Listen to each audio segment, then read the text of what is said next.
anak-anak, selamat berjumpa dalam video pembelajaran IPA kelas 8.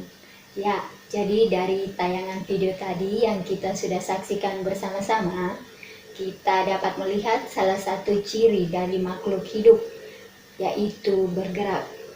Ya, anak-anak, jadi pada pertemuan kali ini Ibu akan membahas tentang materi sistem gerak pada makhluk hidup.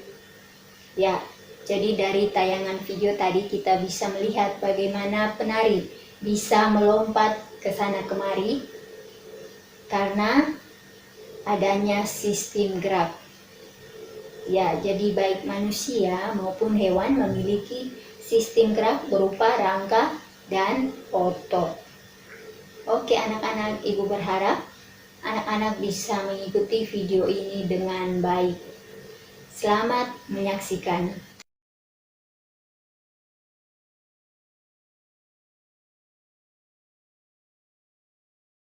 Oke anak-anak, adapun tujuan pembelajaran kita pada hari ini sebagai berikut.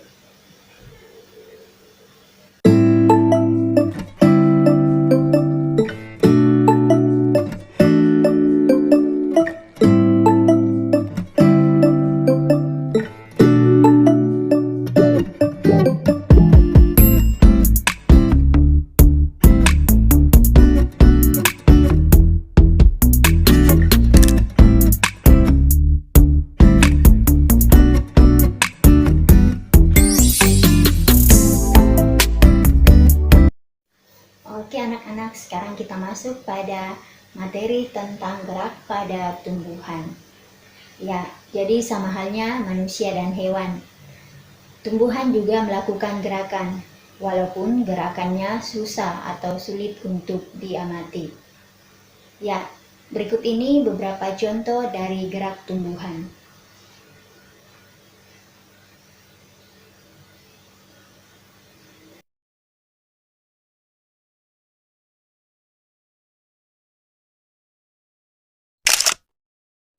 Berdasarkan ada tidaknya rangsangan, gerak pada tumbuhan dibedakan atas 3, yaitu gerak endonom atau autonom, gerak higroskopis, dan gerak etionom atau esionom. Gerak endonom atau autonom adalah gerak yang tidak dipengaruhi oleh faktor dari luar, contohnya gerak kromosom saat membelah. Gerak higroskopis adalah gerak tumbuhan yang dipengaruhi oleh kadar air.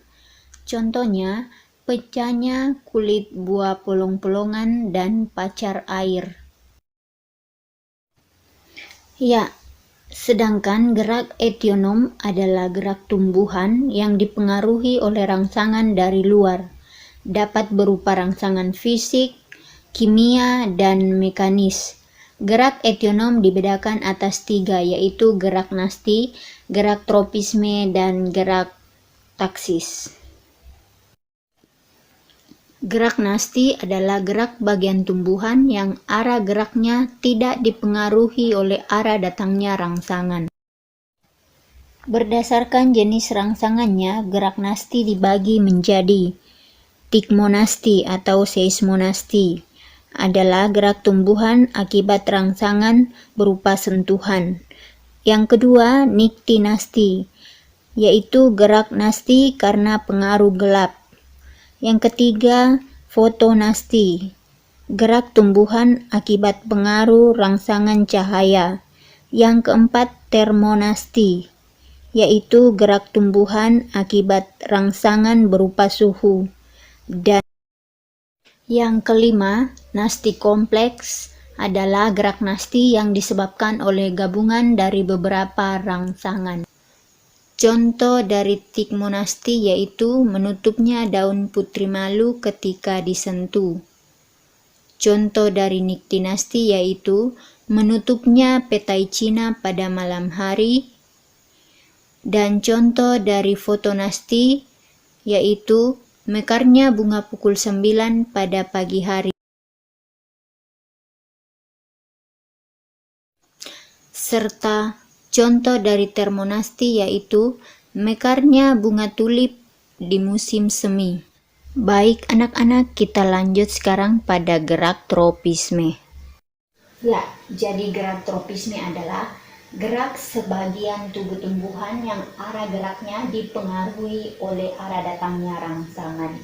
Gerak tropisme ini terdiri dari dua, yaitu gerak tropisme positif dan gerak tropisme negatif. Gerak tropisme positif apabila arah dari bagian tumbuhan itu mendekati arah datangnya rangsangan, sedangkan gerak tropisme negatif apabila gerak dari tumbuhan tersebut menjauhi arah datangnya rangsangan. Oke, berdasarkan jenis rangsangannya, tropisme dibedakan atas kemotropisme. Rangsangannya berupa zat kimia. Kemudian tigmotropisme.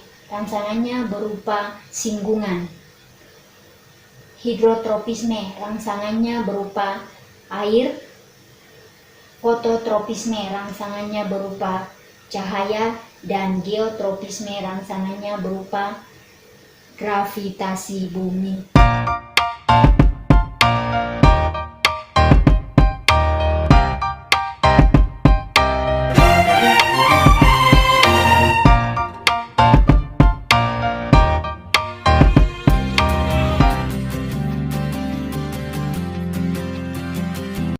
Oke, sedangkan taksis adalah gerak seluruh tumbuhan yang dipengaruhi oleh rangsangan dari luar.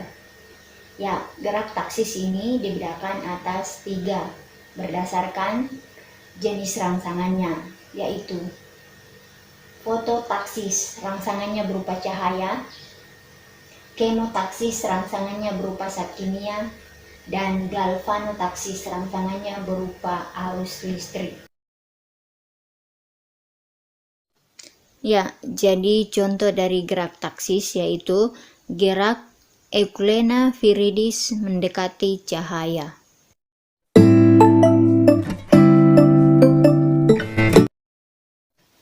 Baik anak-anak, mari kita menyaksikan beberapa gerak hewan pada video berikut ini.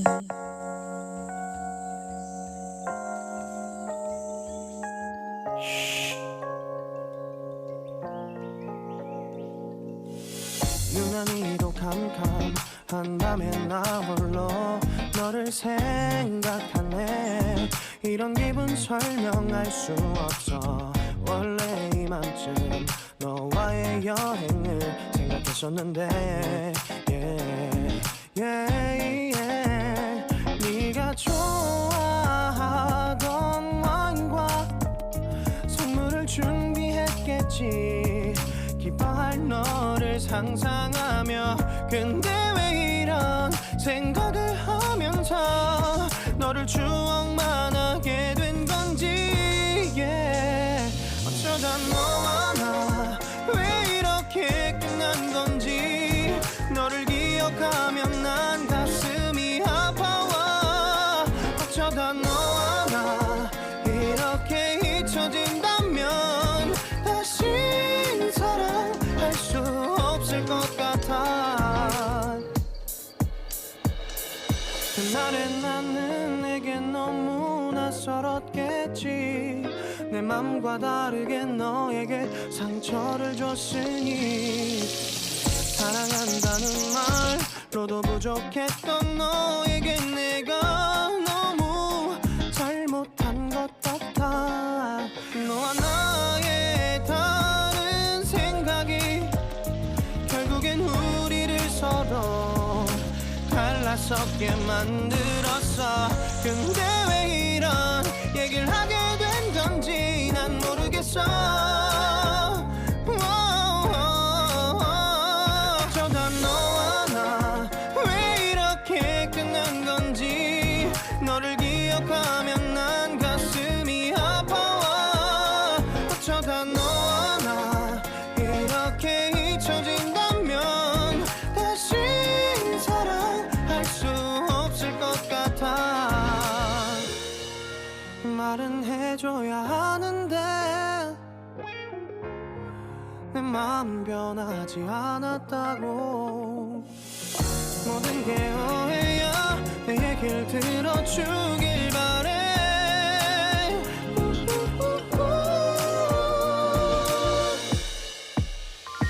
어쩌다 너와 나 왜 이렇게 끝난 건지 너를 기억하면 난 가슴이 아파와 어쩌다 너와 나 이렇게 잊혀진다면 다시 사랑할 수 없을 것 같아 어쩌다 너와 나 왜 이렇게 된 건지 시간이 지날수록 네가 보고 싶어 어쩌다 너와 나 이렇게 잊혀진다면 다시 사랑할 수 없을 것 같아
Anak-anak, sekarang kita lanjut pada gerak pada hewan.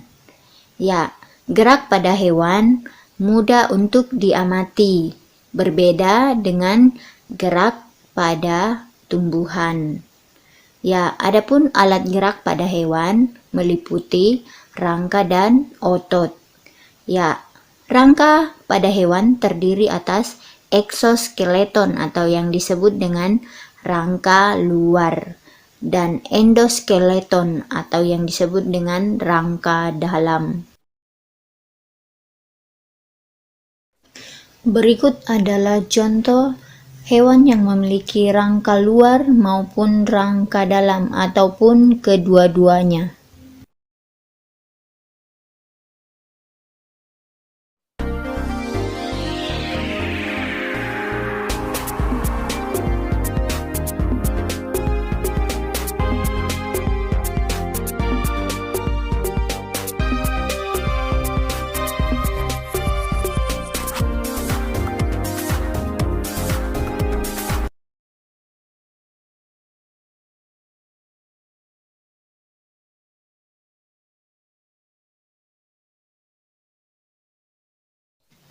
Pasti anak-anak sering melihat hewan yang bergerak di air. Ya, faktor yang mempengaruhi gerak hewan di air yaitu yang pertama, salah satu bentuk tubuh yang paling banyak dimiliki oleh hewan air adalah bentuk torpedo. Bentuk tubuh ini memungkinkan tubuh meliuk dari sisi ke sisi dan mengurangi hambatan ketika bergerak di dalam air. Faktor yang kedua yaitu tubuh dilengkapi otot dan tulang belakang yang fleksibel untuk mendorong sirip dan ekor ke depan. Yang ketiga, sirip tambahan berfungsi untuk menjaga keseimbangan. Dan yang keempat, gelembung renang mengatur gerakan naik turun. Berbeda dengan ikan dan hewan yang hidup di dalam air, bebek dapat terapung di atas air karena memanfaatkan prinsip tegangan permukaan air. Ya, selain bebek, ada juga hewan lain yang memanfaatkan sifat tegangan zat cair, yaitu nyamuk yang sedang bertelur dan anggang-anggang. Ya, kita lanjut pada gerak hewan di udara. Ya, pastinya anak-anak tahu hewan yang bergerak di udara adalah burung. Ya, apakah anak-anak tahu bagaimana cara burung dapat terbang melawan gravitasi bumi? Ya, jadi untuk mengimbangi gaya gravitasi, burung harus memiliki gaya angkat yang besar. Salah satu upaya untuk memperbesar gaya angkat adalah dengan menggunakan sayap. Prinsip ini juga yang diterapkan pada pesawat terbang.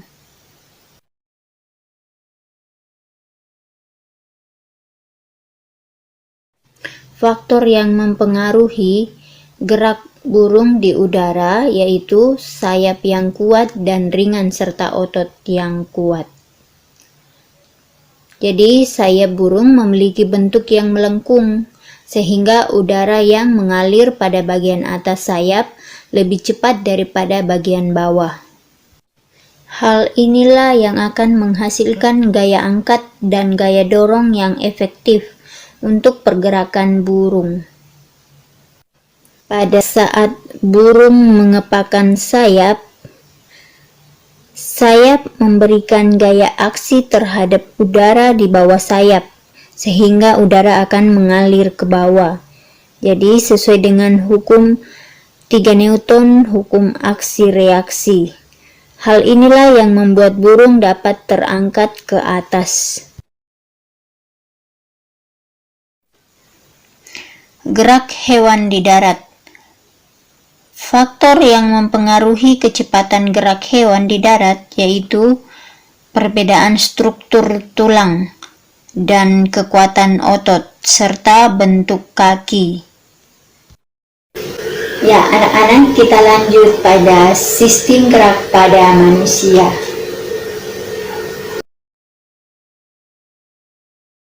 Ya, sistem gerak manusia meliputi tulang dan otot.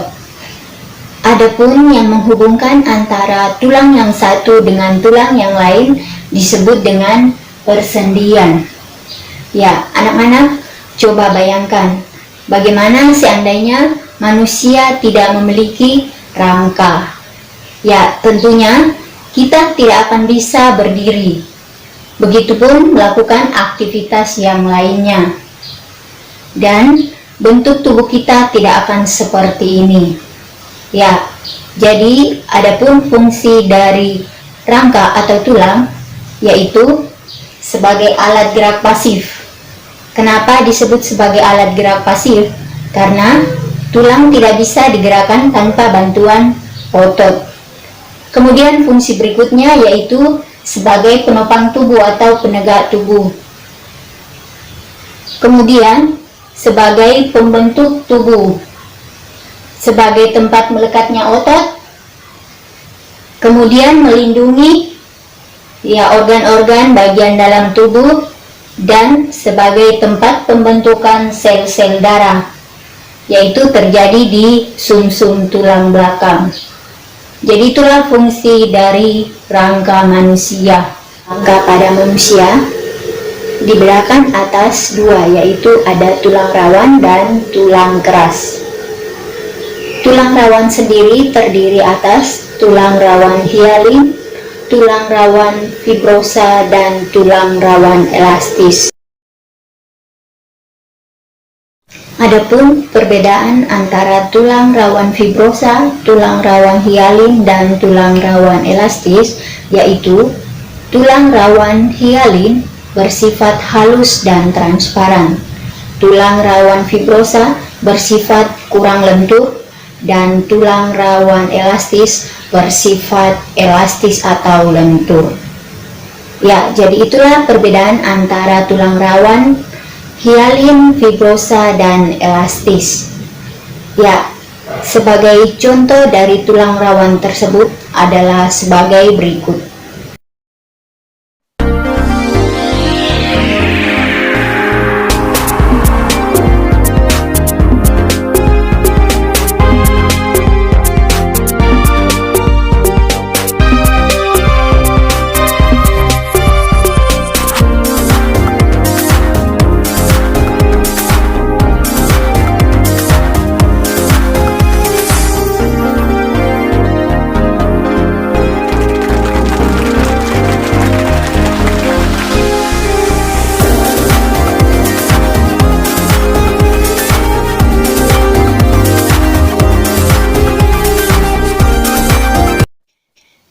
Anak-anak pasti semua sudah pernah makan ayam. Anak-anak pernah perhatikan tidak bagaimana struktur dari tulang ayam?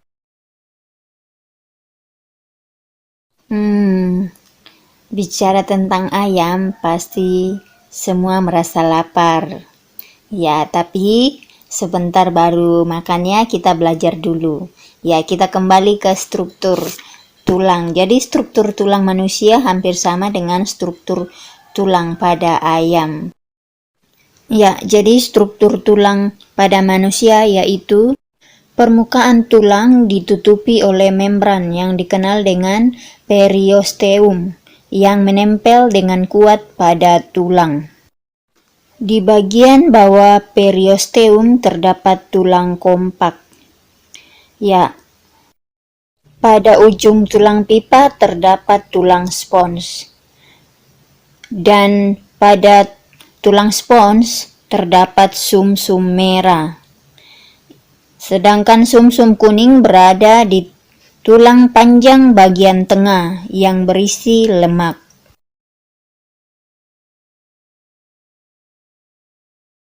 Berdasarkan sifat matriksnya, tulang dibedakan atas dua, yaitu tulang kompak dan tulang spons. Adapun perbedaan antara tulang spons dan tulang kompak yaitu tulang kompak sifat matriksnya rapat dan padat, sedangkan tulang spons sifat matriksnya berongga. Berdasarkan bentuk tulang dibedakan menjadi tulang pipa, tulang pipi, tulang tak beraturan, dan tulang pendek.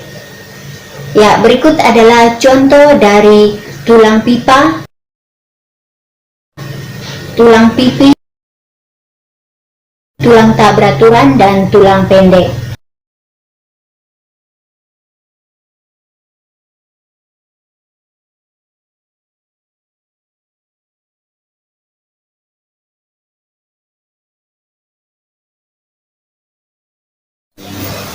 Ya, setelah kita belajar tentang fungsi rangka, jenis-jenis rangka atau tulang, bentuk-bentuk rangka, sekarang kita lanjut pada susunan rangka pada tubuh manusia. Ya, jadi susunan rangka pada tubuh manusia dibedakan atas dua, yaitu yang pertama, rangka aksial.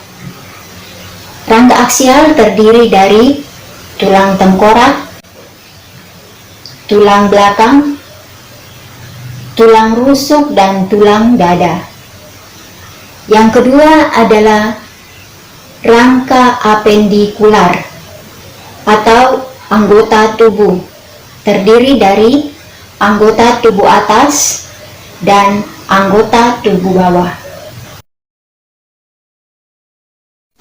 Berikut ini adalah nama-nama tulang penyusun rangka manusia dalam bahasa Latin. Ayo belajar bersama sistem gerak manusia. Salah satunya bagian rangka, skeleton nama lainnya. Rangka kita ada dua, aksial apendikular. Mereka terbagi jadi 4. Ayo nyanyikan bersama.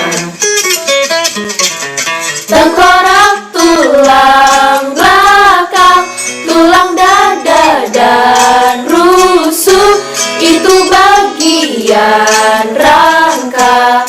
Aksial manusia, gelang bahu gerak atas, gelang panggul gerak bawah. Kalau itu bagian apendikular. Os frontalis, parietalis, occipital, sphenoidalis, os ethmoidalis, os temporalis, ada di tempurung otak.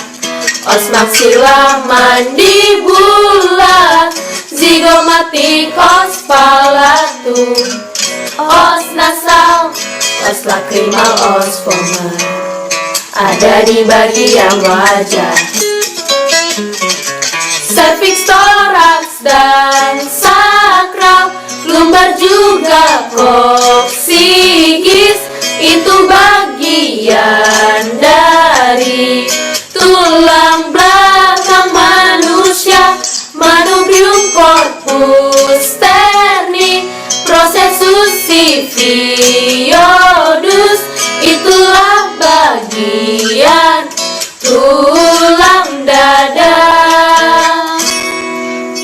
Masih ada tulang rusuk pada bagian aksial, costa fetas puria fluctuantes.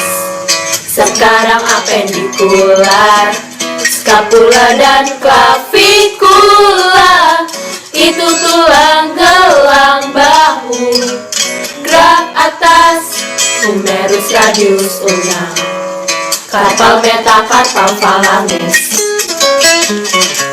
Gelang panggul datiga, ilium ischium pubis, dan yang terakhir ada anggota gerak bawah, femur, patella, tibia, fibula, tarsal, metatarsal, paling ujung jari kaki falanges.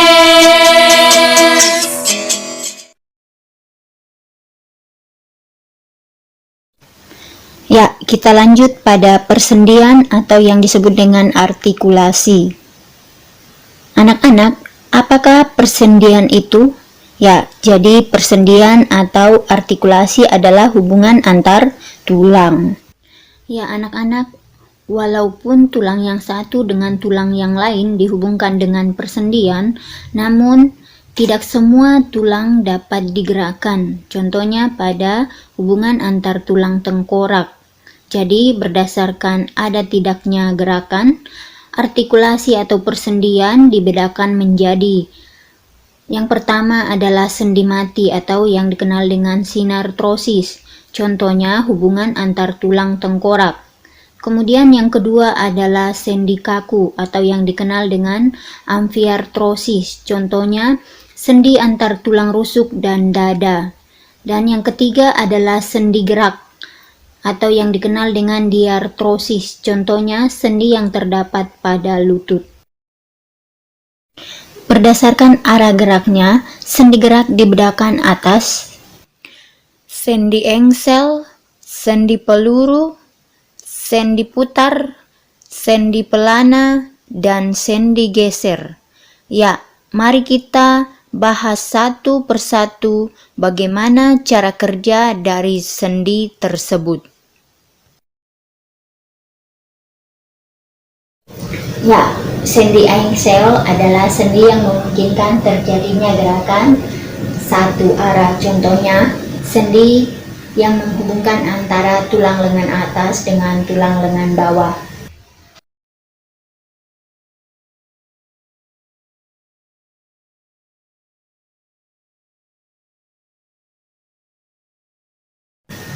Yang kedua adalah sendi peluru.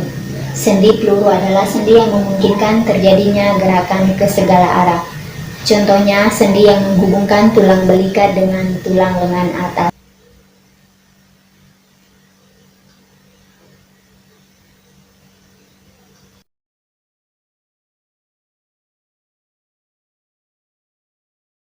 Sendi putar, yaitu sendi yang memungkinkan terjadinya gerakan memutar. Contohnya, sendi yang menghubungkan antara tulang atlas dengan tulang leher.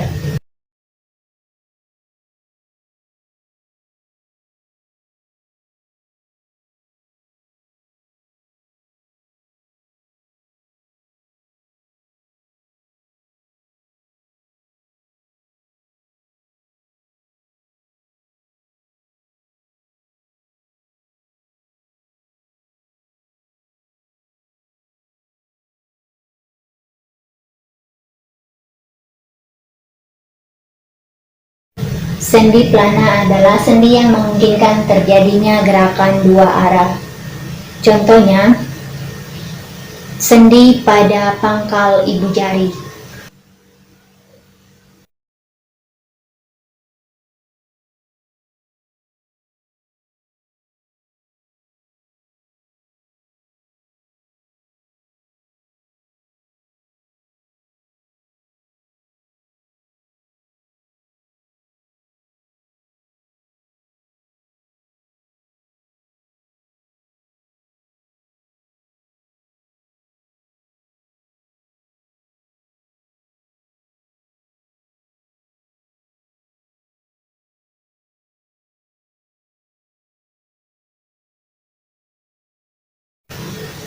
Dan sendi geser.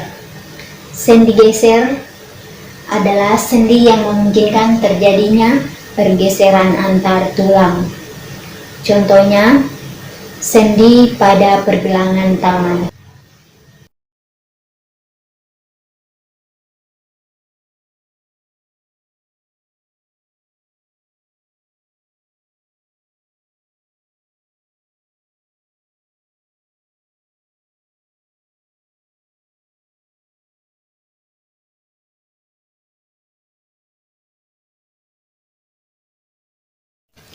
Ya, kita lanjut pada materi otot. Bagaimana? Tadi pagi semua sudah olahraga belum? Ya, Ibu berharap semua sudah olahraga ya. Jadi olahraga bukan hanya untuk mendapatkan otot yang kuat dan besar, tetapi supaya sehat, apalagi di masa pandemik sekarang ini. Ya, anak-anak, apakah fungsi dari otot? Ya, fungsi dari otot adalah sebagai alat gerak aktif. Ototlah yang berfungsi menggerakkan rangka, sehingga rangka bisa bergerak. Ya, selain itu, otot juga bekerja membantu organ tubuh bagian dalam agar organ tersebut dapat bekerja. Contohnya organ jantung dapat memompa darah karena adanya otot jantung, begitupun pada organ pencernaan. Ya, jenis-jenis otot berdasarkan bentuk dan cara kerjanya dibedakan menjadi otot lurik atau yang disebut dengan otot rangka, otot polos, dan otot jantung. Ciri-ciri dari otot lurik yaitu bekerja menurut kemauan atau kesadaran. Yang kedua, memiliki inti banyak, letaknya di tepi sel. Yang ketiga, memiliki daerah terang dan gelap. Yang keempat, merespon rangsangan dengan cepat. Contoh dari otot lurik yaitu otot yang menempel pada tulang atau rangka. Ya, sedangkan ciri-ciri dari otot polos yaitu yang pertama, memiliki inti satu, letaknya di tengah sel, berbentuk gelendong, bekerja secara tidak sadar. Ya, letaknya di dinding saluran pencernaan.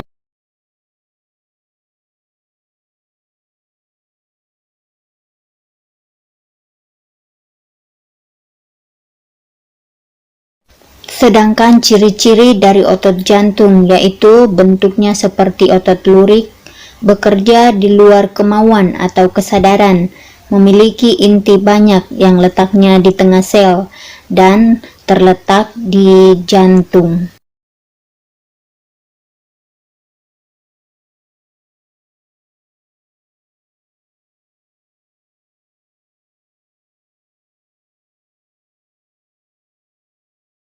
Baik anak-anak, sekarang kita lanjut pada sifat kerja otot.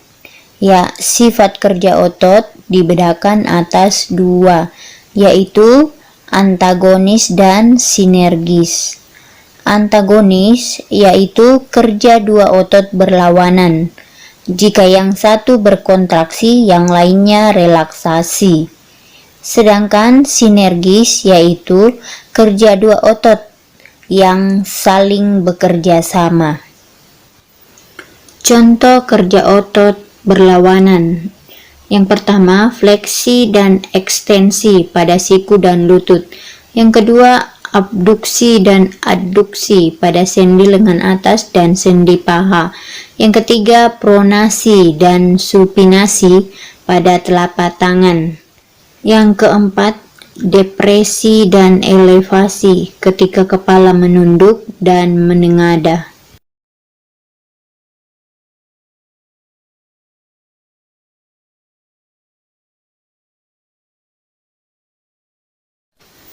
Sedangkan contoh kerja otot sinergis yaitu otot pronator teres dan quadratus pada telapak tangan.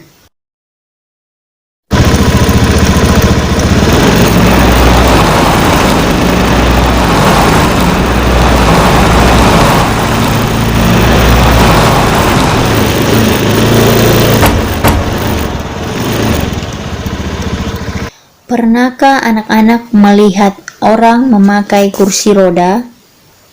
Ya, jadi salah satu penyebab orang memakai kursi roda karena orang tersebut mengalami patah tulang atau yang dikenal dengan fraktura. Ya, jadi fraktura atau patah tulang merupakan salah satu gangguan pada rangka atau tulang.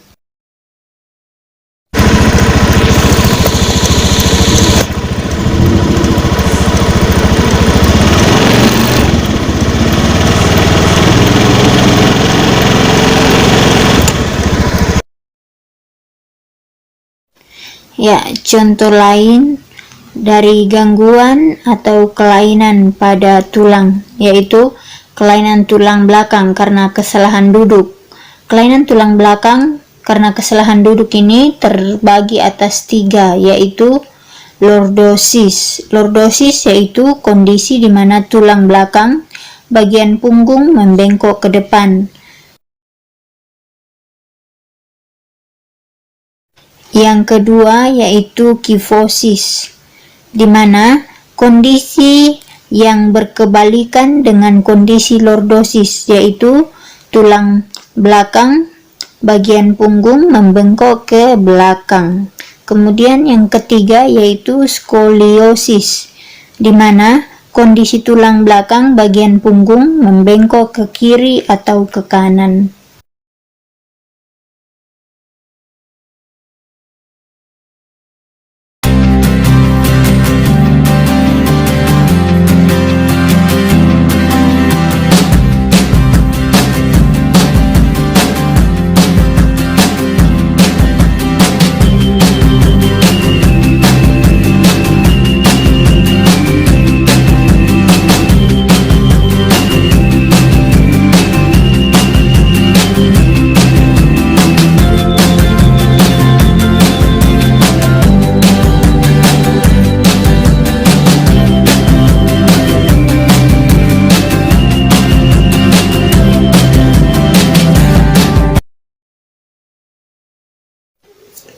Ya, anak-anak, sebagai rasa syukur kita kepada Tuhan yang sudah menciptakan kita begitu sempurna, yaitu dengan menjaga kesehatan tubuh kita sehingga kita bisa melakukan aktivitas.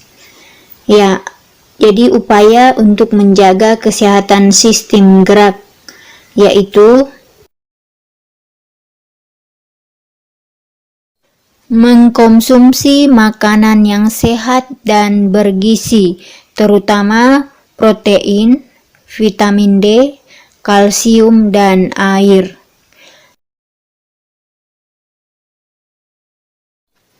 Yang kedua, melakukan olahraga secara rutin dan tidak berlebihan.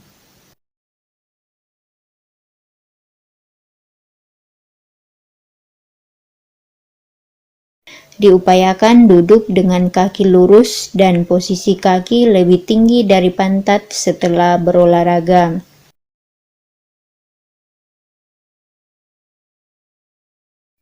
Istirahat yang cukup.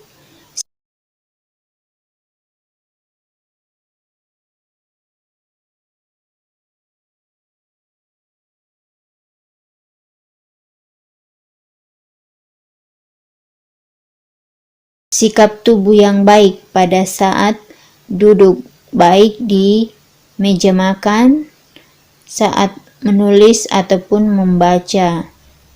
Begitupun pada saat berjalan, posisi badan harus tegak.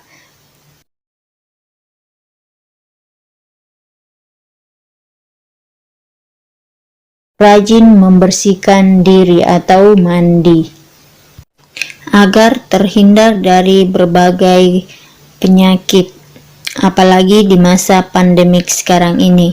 Ibu berharap masing-masing jaga kesehatan tubuh. Ya, jadi itulah upaya untuk menjaga kesehatan tubuh agar tetap sehat.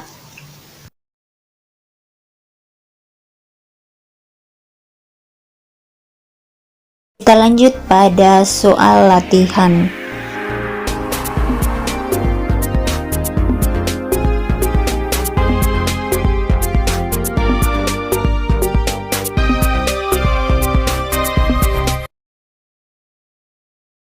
Ya, nomor 1, berilah keterangan pada gambar di samping. Jadi gambar di samping merupakan anggota gerak atas. Ya, pada gambar di samping, A adalah tulang selangka, B adalah tulang belikat, C adalah tulang lengan atas, D adalah tulang hasta, E adalah tulang pengumpil, dan F adalah tulang jari-jari tangan.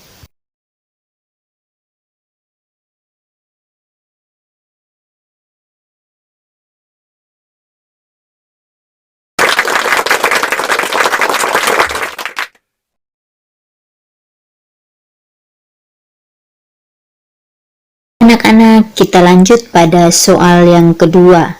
Soal yang kedua bunyinya, sebutkan organ-organ apa saja yang dilindungi oleh gambar berikut. Jadi gambar yang di bawah itu merupakan tulang dada dan tulang rusuk.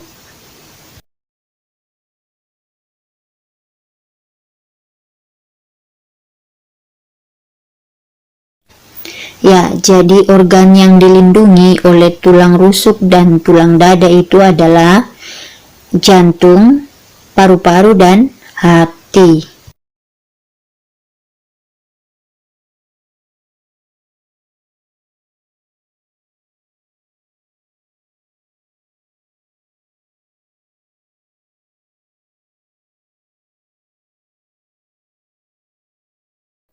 Ya, soal nomor 3, gerakan ujung akar pohon jati hingga sangat jauh merupakan gerak bagian A. Fototropisme, B. Tigmonasti, C. Hidrotropisme, dan D. Kemotaksis.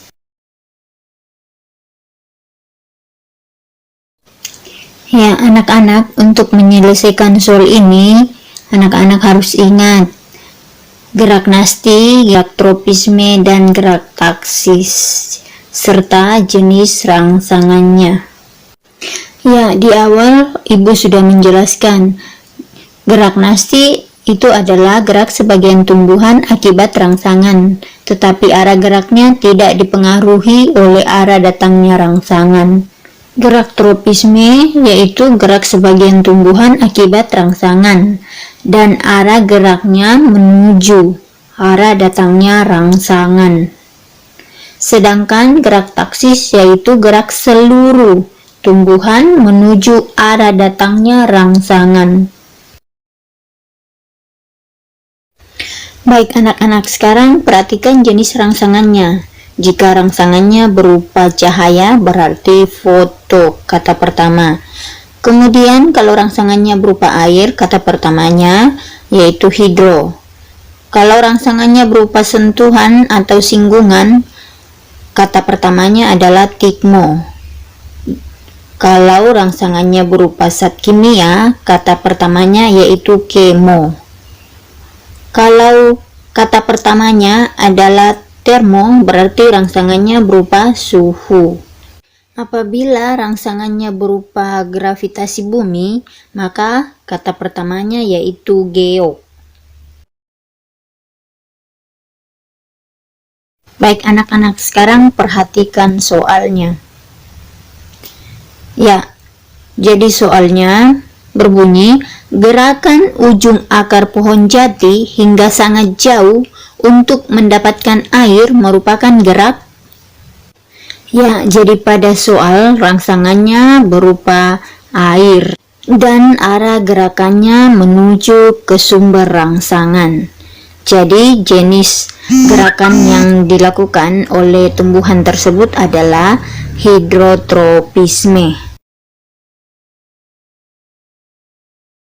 Kita lanjut pada soal nomor 4. Perhatikan pernyataan-pernyataan di bawah ini. Nomor 1, sebagian besar ikan memiliki bentuk tubuh torpedo. Yang kedua, ekor dan sirip ikan berfungsi untuk menahan laju air. Yang ketiga, sirip tambahan diperlukan untuk melakukan berbagai gerakan di dalam air. Yang keempat, bentuk torpedo.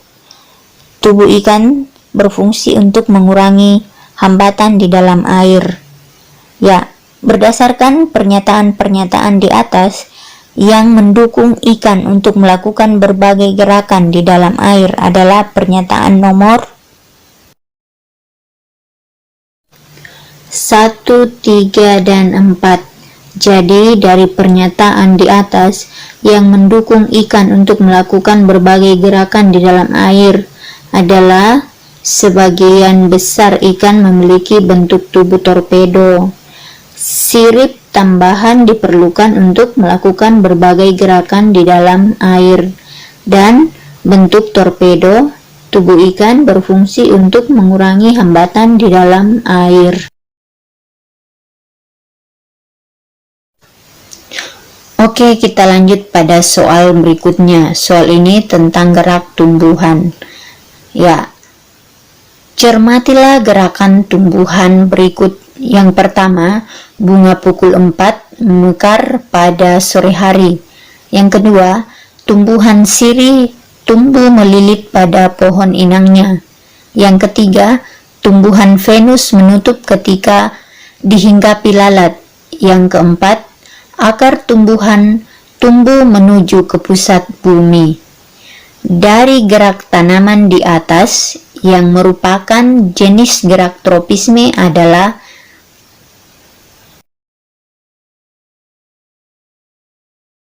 mari kita cermati gerakan tumbuhan satu persatu. Yang pertama, bunga pukul 4 mekar pada sore hari. Jadi itu merupakan gerak fotonasti. Yang kedua, tumbuhan sirih tumbuh melilit pada pohon inangnya. Itu merupakan gerak tikmotropisme. Yang ketiga, tumbuhan Venus menutup ketika dihinggapi lalat. Itu merupakan gerak tikmonasti. Yang keempat, akar tumbuhan tumbuh menuju ke pusat bumi. itu merupakan gerak geotropisme. Ya, jadi jawaban yang benar yang merupakan gerak tropisme yaitu nomor 2 dan 4. Jadi bagian C. Nah, setelah Ibu membahas materi dan kita sudah bersama-sama menyelesaikan soal latihan, sekarang Ibu akan memberikan tugas sebagai bahan evaluasi. Apakah anak-anak tadi mengikuti pembelajaran dengan baik? Ya, soalnya sebagai berikut.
Baik anak-anak, ya, untuk materi pada pertemuan hari ini Ibu akhiri sampai di sini. Ibu berharap apa yang Ibu sudah bagikan tadi boleh berguna bagi masa depan anak-anak semua dan bagi kehidupan kita sehari-hari.